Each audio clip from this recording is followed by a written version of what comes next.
मैं अपने घर में अकेला रहता हूँ, इसीलिए मेरा घर बहुत ही खाली सा लगता है। इसीलिए मैं अपना घर सजाना चाहता हूँ। मुझे पुराने चीजों की बहुत शौक है, इसीलिए मैं दुकान में जाता हूँ और वहाँ पर एंटीक चीजों को देखने लगता हूँ। लेकिन मुझे वहाँ पर कोई खास चीज पसंद नहीं आती है और तभी मेरी नजर एक अलमारी पर जाती है। वो दुकानदार उस अलमारी को बेचने से साफ इनकार कर देता है। मेरे बहुत रिक्वेस्ट करने के बाद वो मान जाता है। मैं उस अलमारी को अपने घर लाता हूँ और उसे एक कमरे में रख देता हूँ। उसके बाद मैं सोने के लिए चला जाता हूँ। आधी रात को मुझे एक आवाज सुनाई देती है, जैसे कि कोई मेरे दरवाजे में नॉक कर रहा हो।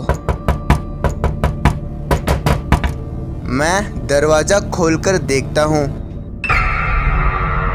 लेकिन वहाँ पर कोई नहीं होता है। मैं वापस जाकर सो जाता हूँ। थोड़ी देर बाद मुझे फिर से वही ठक ठक की आवाज सुनाई देती है। मैं फिर से दरवाजे के पास जाता हूँ, लेकिन इस बार भी वहाँ पर कोई नहीं होता है। मुझे लगा कि कोई मेरे साथ मजाक कर रहा है। मैं वापस जाकर सो जाता हूँ, लेकिन रात भर मुझे वो ठक ठक की आवाज आती रही। जैसे ही सुबह होती है, मैं अपने कुछ किताबों को अलमारी में रखने के लिए अलमारी को खोलता हूँ, लेकिन उस अलमारी में मुझे किसी इंसान की हड्डियाँ पड़ी हुई मिलती है।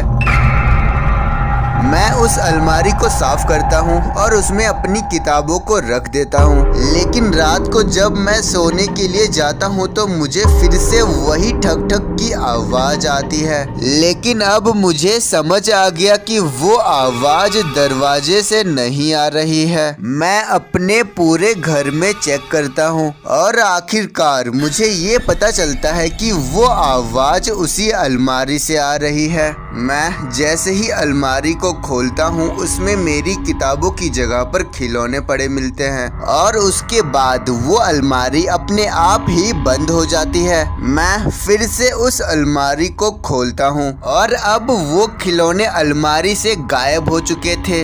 उसके बाद मुझे एक बच्चे की रोने की आवाज आती है। मैं अलमारी में नीचे देखता हूँ तो मुझे एक बच्चा दिखाई देता है। मैं उस बच्चे के पास जाने ही वाला था कि वो बच्चा मेरी ओर देखता है। उस बच्चे का पूरा शरीर सफेद था। मैं डर जाता हूँ और वहाँ से भागने लगता हूँ, लेकिन एक काली हाथ मेरे गले को पकड़ लेता है। मैं किसी तरह से अपनी जान बचाकर वहाँ से भागने लगता हूँ, लेकिन मेन गेट का दरवाजा नहीं खुल रहा था। मैं अपनी खिड़की से बाहर निकलकर वहाँ से भाग जाता हूँ। हेलो फ्रेंड्स, अगर आपको ये कहानी पसंद आया होगा तो इस चैनल को सब्सक्राइब जरूर कर दें। और अगर आपके हॉरर डोज अभी तक सेटिस्फाइड नहीं हुई है तो स्क्रीन में आ रहे इन दोनों वीडियोस में से किसी में भी क्लिक करके अपनी हॉरर डोज को सेटिस्फाइड कर सकते हैं।